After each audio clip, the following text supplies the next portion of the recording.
पश्चिम बंगाल के मुर्शिदाबाद में जिस तरह से हिंसा हुई, हिंसा के बाद बवाल और हंगामा हुआ, 3 लोगों की मौतें हुई, खास तौर पर हिंदू पिता पुत्र की मौत हुई।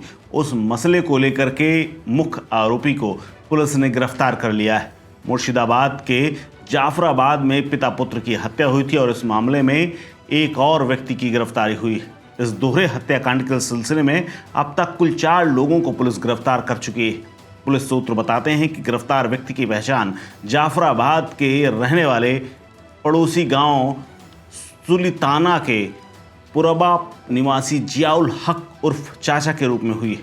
12 अप्रैल को यह हत्या हुई थी और उसी दिन इतना बड़ा कांड हुआ था जिसमें पूरा मुर्शिदाबाद जल उठा था, जमकर हंगामा, बवाल और उसके बाद पिता पुत्र की हत्या हुई थी। दरअसल ये पूरा बवाल वक्फ बोर्ड कानून को लेकर के था। वक्फ कानून के संशोधन को लेकर के प्रोटेस्ट हुआ। जुमे का दिन था और उसके बाद मुर्शिदाबाद में जमकर बवाल हुआ। मुर्शिदाबाद के जाफराबाद के हरगोविंद दास और उनके बेटे चंदन दास की हत्या को लेकर के खूब राजनीति हुई थी। इन हत्याओं ने राजनीतिक गलियारों में खूब हंगामा मचाया था। वामपंथियों ने दावा किया था कि मृतक हरगोविंद और चंदन उनके कार्यकर्ता थे। इस घटना से पहले एक SIT यानी विशेष जांच दल भी गठित किया गया था जिसने जांच भी की थी, जिसमें CID और STF के अधिकारी शामिल थे। सूत्र बताते हैं कि आरोपी को उत्तर दिनाजपुर जिले के चोपड़ा स्थित एक ठिकाने से गिरफ्तार किया गया है। एक अधिकारी ने PTI न्यूज एजेंसी को बताया कि ये व्यक्ति, जिसका नाम जियाउल हक है, उन मुख्य आरोपियों में से एक है जिन्होंने साजिश रचकर 12 अप्रैल के दिन हरगोविंद दास और उनके बेटे चंदन दास को मौत के घाट उतारा था। उनके घर में तोड़फोड़, लूट और आगजनी की थी। उनकी हत्या करने के लिए भीड़ को उकसाया था। उन्होंने ये भी कहा कि पुलिस के पास 12 अप्रैल को घटना स्थल पर उनकी मौजूदगी को साबित करने के लिए CCTV फुटेज हैं, उनकी मोबाइल की लोकेशन है, इसके अलावा सर्विलांस के साथ ही कुछ गवाह भी हैं। इससे पहले पुलिस इस पूरे हत्याकांड में कालू नादर और दिलदार को गिरफ्तार किया था।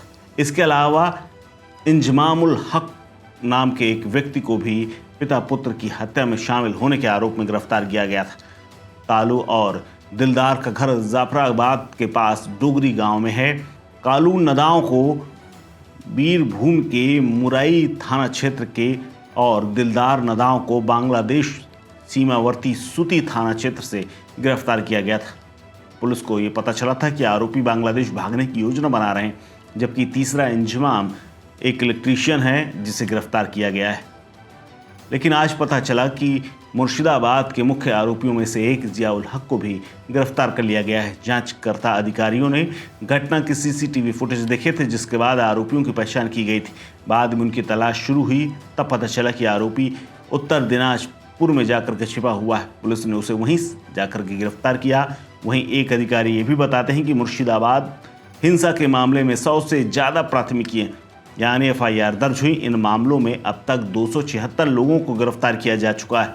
वक्फ एक्ट के विरोध में हुई हिंसा में 3 लोगों की मौत हुई थी, जिसमें ये पिता पुत्र भी शामिल थे और अभी भी इसकी जांच चल रही है।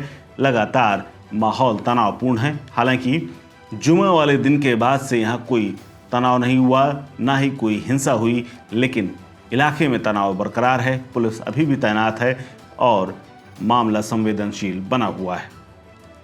इस खबर में फिलहाल इतना ही। अपडेट्स के लिए बने रहिए वन इंडिया हिंदी के साथ। नमस्कार।